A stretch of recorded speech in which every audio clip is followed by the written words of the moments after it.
Seguramente habrás escuchado en muchas ocasiones esto del régimen del 78, esta alternancia de partidos que no tiene nada que ver con alternativa. Una cosa es tener alternancia y otra cosa es tener alternativa. Ya sabes, la alternancia está decidida a priori, parece que tienes elección, pero no la tienes, y la alternativa realmente la posibilidad de elegir, pero parece ser que el régimen del 78 no se instala en una percepción continuada de alternativas, cuando sin embargo es más bien una alternancia predefinida. Acompáñame en este vídeo porque voy a traer al canal a Luis María Pardo de Justicia Europa. Imagino que lo conocerás. Si no lo conoces, es una oportunidad para también conocerle. Tiene un canal de YouTube magnífico donde hace una labor espectacular. Así que yo creo que es conveniente que veas lo que te voy a proponer a continuación. El régimen del 78 contado por Luis María Pardo de Justicia Europa. Venga.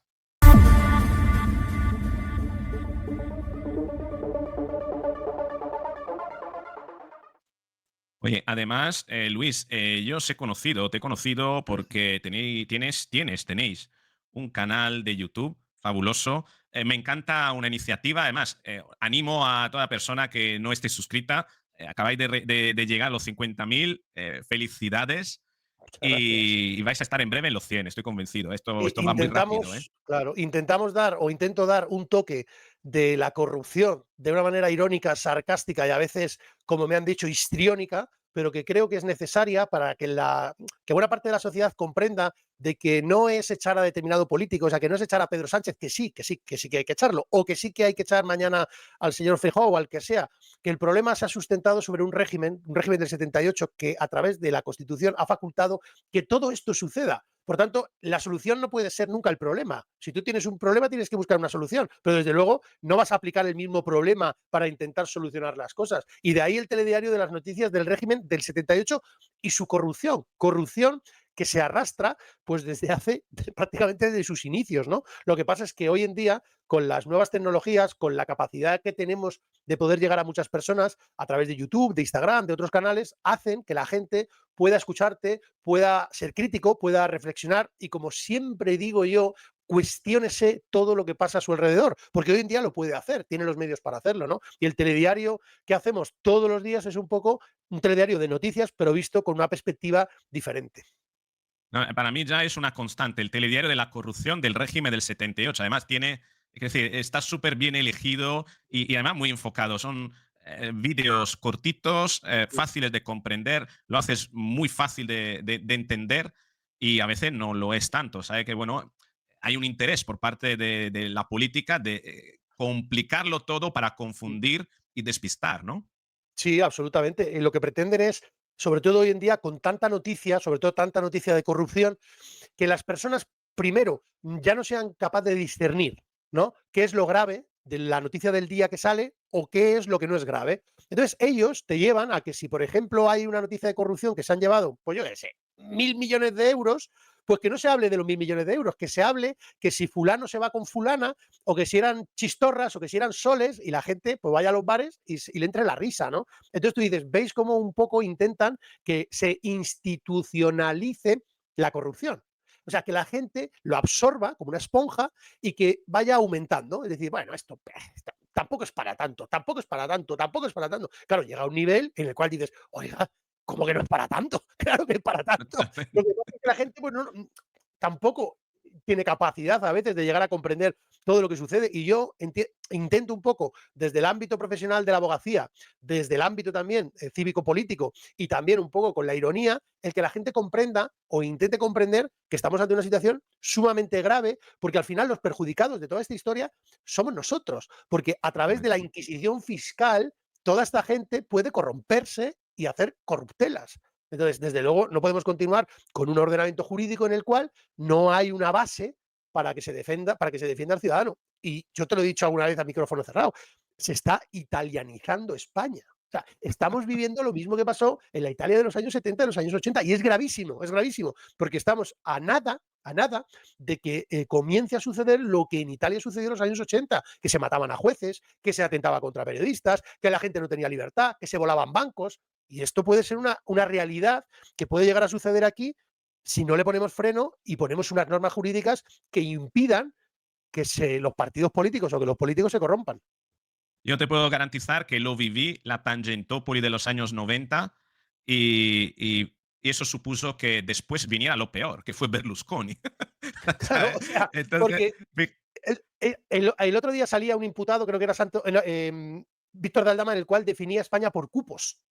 O sea, la Tangentópolis igual, es decir, está la mafia y entonces se paga a la familia de turno. Y aquí, en vez de pagar a la familia de turno, se paga el cupo de turno.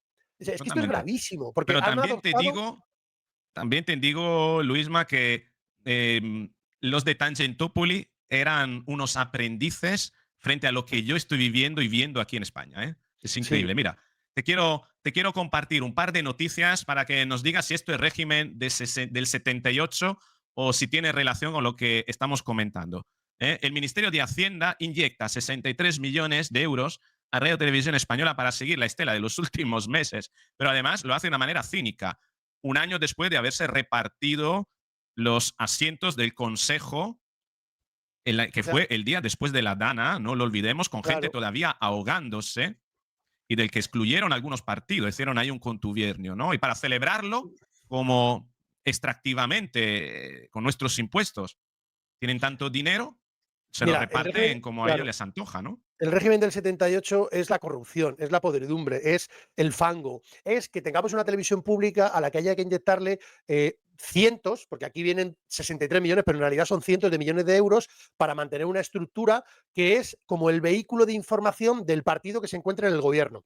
Entonces, si se encuentra un partido, pues entonces la línea editorial de Televisión Española será una. Si se encuentra otro partido, es otra. Claro, ¿qué ha pasado con Sánchez? Pues que Sánchez, a la que la gente le considera bueno, pues que es un poco tonto, es muy equivocado, porque Sánchez, para hacer el mal, es una persona muy inteligente y se rodea de personas como él. Entonces, ¿qué hace? Lleva al máximo, a la máxima expresión el politizar todas las instituciones del Estado, porque tiene una norma, que es la Constitución, que le deja. Una de ellas es Radio Televisión Española. Radio Televisión Española, donde puedes ver cómo se te inyecta 73 millones de euros, que vamos, que es lo que se levanta cualquier ciudadano medio español todos los días, ¿sabes? Y los tira a la basura, porque es lo que hace. Claro, ¿qué pasa? Bueno, es que no es Radio Televisión Española, es que son todos los entes. Por ejemplo, Adif. Adif, que es el ente que se ocupa de gestionar las vías, o sea, el tráfico ferroviario en España. Pues Uh Adif -huh. destina más millones de euros, centenares de millones de euros, a personas contratadas que al mantenimiento de las vías. Y ahora nos hemos enterado a través de los casos de corrupción que resulta que a través de múltiples empresas que tiene Adif, Renfe, colocaban a sus amigas en las empresas. Claro, Radio Televisión Española, las empresas públicas se han convertido en agencias de colocación de amigos. Cuando sucede el tema de la Dana, ¿qué es lo que se refleja? La incompetencia de un régimen que en las instituciones ha colocado a los enchufados, a los amigos y a las parientas. Y que cuando hay que coger un teléfono y tomar una decisión y decir, oiga, que está pasando esto, en vez de coger el teléfono para tomar la decisión, ¿sabes lo que hacen? Mandan correos electrónicos y eluden la responsabilidad. Resultado, centenares de muertos. Esta es la realidad de España. Pero claro, eso nadie te lo dice desde un punto de vista no ideológico, porque se enfrentan y te dicen, no ha sido la responsabilidad autonómica, no ha sido la estatal, no ha sido Televisión Española, no ha sido. No, no, no, no, no. Ha sido la incompetencia del régimen, porque no se sostiene más. Y Radio Televisión Española, como los demás entes públicos, es una buena prueba de ello. Por cierto, aparte de inyectar 63 millones a Radio Televisión Española, el gobierno se gasta 1 millón de euros cada 2 días en publicidad institucional. En decir, lo bien que lo hace el gobierno. Terrible.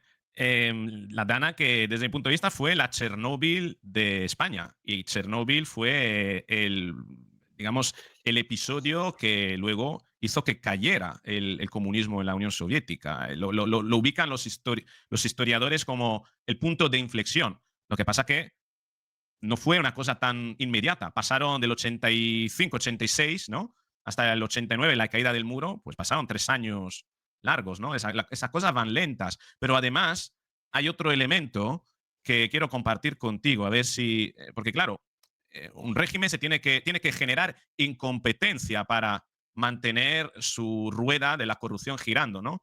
Y cuando hay alguien que estorba, ¿qué hacen? Tengo Bueno, esta noticia. mira, El, la persona que tienes ahí es el teniente coronel Antonio Balas, que es el jefe de la unidad de investigación socioeconómica de la Guardia Civil, de la Unidad Central Operativa, donde ahora mismo tanto el coronel jefe, el coronel Juste, o sea, el jefe de toda esa unidad, de la Unidad Central Operativa, como el segundo jefe, por decirlo así, dentro de esa unidad, que podría ser el coronel Balas, el teniente coronel Balas, pues vamos a ver, si están luchando contra la corrupción en el régimen del 78, ¿qué es lo que hace el régimen? Pues se lo quita de en medio, los asciende.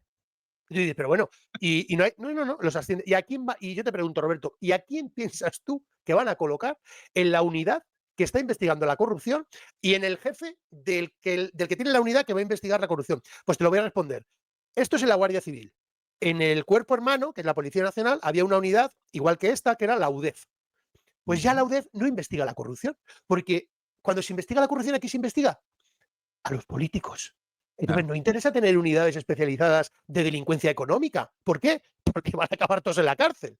¿Y entonces qué hacemos? Pues como vivimos en un régimen con una falsa apariencia de democracia, que le dejamos al ciudadano ser libre, que salga de su casa y que vaya al bar, que se pide unas gambas y tal, luego le clavamos fiscalmente, pero tiene esa sensación de que es libre, pues se va a pensar que vivimos en un régimen de democracia. Pero esto, Radio y Televisión Española, la destrucción de las acusaciones populares a través de la ley Bolaños, que los fiscales tengan que instruir las causas en España cuando jerárquicamente dependen del gobierno, hacen que vivamos en algo que le llaman democracia, pero que no lo es. Esta operación me recuerda, Luisma, en la época de Berlusconi. Berlusconi estaba siendo acechado por los jueces. Se inventó un plan de prejubilación de los jueces. Como vio que todos los jueces eran mayores de edad, entonces se inventó un plan de prejubilación que era imposible a lo que pudiesen renunciar. Claro, todos esos jueces se jubilaron y la causa se perdieron, ¿no? Se perdieron Y por el luego hizo otra camino. cosa muy buena que dijo, bueno, y aparte de eso, para asegurarme que los jueces no instruyan las causas de corrupción mías, voy a acortar los delitos en prescripción y en caducidad para que en el caso investiguen, vayan en prescripción siempre. Y entonces, por mucho que Claro, quieran investigar, cuando lo vayan a investigar, como he hecho una ley o un procedimiento penal que es muy largo, pues voy a salir absuelto en cada uno de los casos más adelante. La gente dice Venezuela, pero Venezuela es un chiste. Si esto lo hemos vivido ya, y entonces lo que se intenta adoptar son sistemas en los cuales se pervierta el Estado de Derecho para que pueda haber corrupción sistémica de un Estado donde ya no solamente los políticos son los corruptos, donde ya entran el empresariado, donde entran los altos funcionarios, donde se genera un cierto miedo también, Roberto, a ver lo que vas a decir o a ver con quién vas a hablar. Que nosotros tenemos el poder de turno y no vaya a ser que tú a partir de ahora no puedas ascender, no puedas irte para acá. Sabemos que tienes niños, ¿sabes? Yo te digo una cosa, a mí cuando me pregunta la gente, porque yo vivo entre Italia y España, pero digamos que mi residencia, por decirlo así, mi núcleo familiar no está en España. Y yo le digo a la gente, es que yo cuando aterrizo en España empiezo a tener miedo, porque yo no vivo en un estado que me genere una cierta tranquilidad en lo que pueda pasar el día de mañana. O sea, y que tiene narices que yo diga que en Italia sí, pero esta es la realidad. pues ¿Por qué? Porque uno empieza a ver el estado profundo, la cloaca, el fango verdadero que existe en España y cómo un día te pueden llamar a la puerta y te pueden decir, usted se viene detenido y lo meto en prisión provisional porque sí. Porque sí. Y esto es una realidad. Y entonces, en el momento en el que España tienes esa posibilidad, pues empieza a desconfiar. O sea, que esa es la situación un poco en la que me veo. Y con Berlusconi y todo lo que hizo, pues lo que está haciendo Sánchez es copiarlo paso a paso para poder perpetuarse en el poder, como hizo Berlusconi. como vimos, la lógica del poder, es lo que tú decías al principio, no tiene nada que ver con la ideología. La ideología básicamente es un disfraz que se utiliza para, en fin, dorar la píldora, como se suele decir, o que entre con vaselina, ¿no? Es decir, Mm. para que la gente, mientras se confunde con el relato, pues luego el truco se lo hacen con la otra mano, ¿no? No sé si me explico. Es al Sí, final la ideología es todo un pretexto. los tienen divididos, ¿no? Con el tema de la ideología, ¿no? De derecha, de izquierda, pero ¿usted de qué es? Y yo le digo, ¿yo por qué tengo que ser de alguien? ¿Entiendes? ¿Por qué no vamos a lo importante? Mm. Por qué no vemos los temas con sentido común, con cordura? ¿Por qué no se aplica un poco el sentido común a la política? Entonces, pero ellos te tienen entretenido con que tienes que ser de esto, que tienes que ser de lo otro. A ver qué ha pasado, a ver si este es ultra de derecha, ultra de izquierda, extremo. Oye, ¿y tú no puedes ser un ciudadano normal?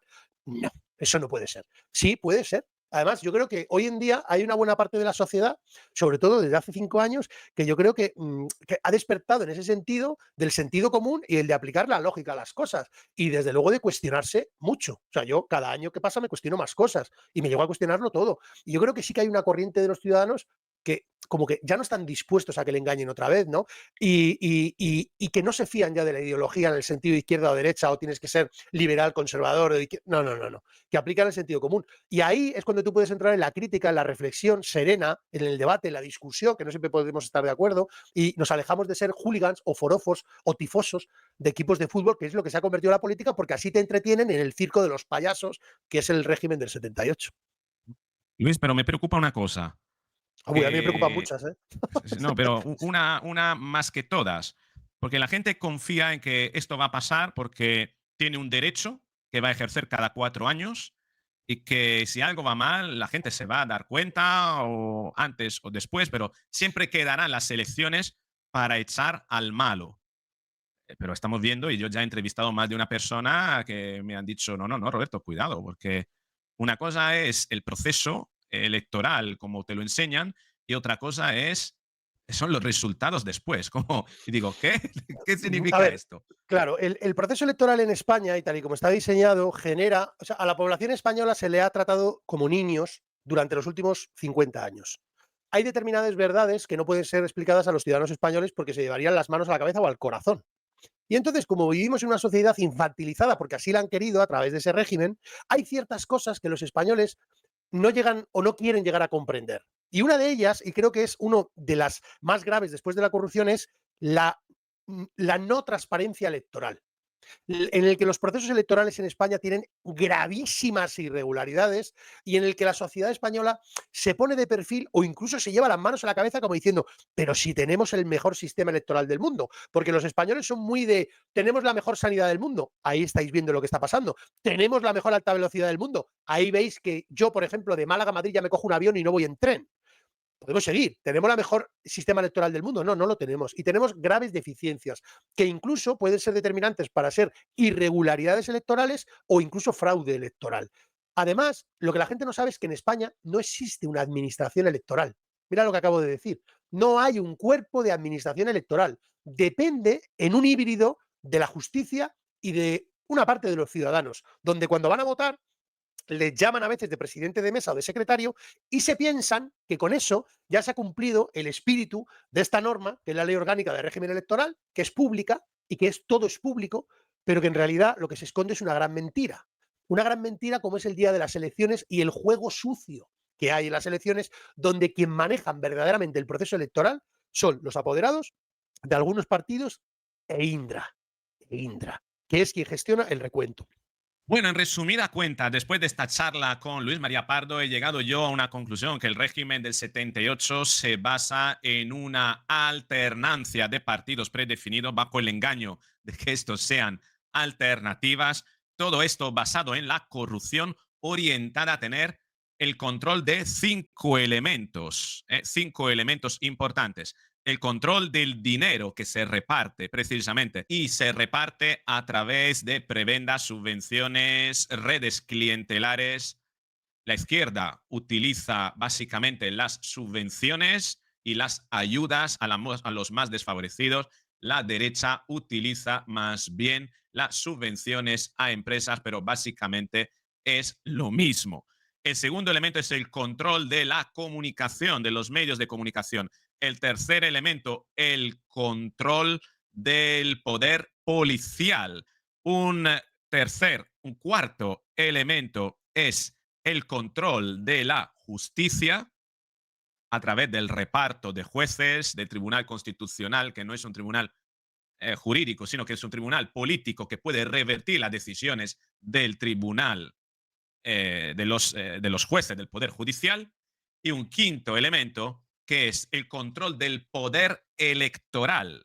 Sí, un poder electoral que en España no está constituido bajo una institución como las demás, la justicia, la policía, pero que no está configurado de esa manera adrede para precisamente el control poderlo realizar de otra manera. Pero de ello hablaremos en otro vídeo, donde siempre con Luis María Pardo hablaremos de el fraude electoral, las irregularidades electorales y cómo ese fraude es mucho más fácil de realizar a través de una cosa que se llama, una herramienta que se llama la ley de Hond, que es la ley que redistribuye algunos votos para que algunos partidos puedan salir beneficiados de una elección, aquellos que tienen más votos. Pero sobre cómo funciona todo ese mecanismo y cómo se puede construir un fraude electoral apoyándose en la pantalla de la ley de Ont, de eso hablaremos en otro vídeo. De momento es todo. Si te ha gustado el vídeo, dale a me gusta, compártelo, suscríbete, activa la campanita y nos veremos en el próximo vídeo.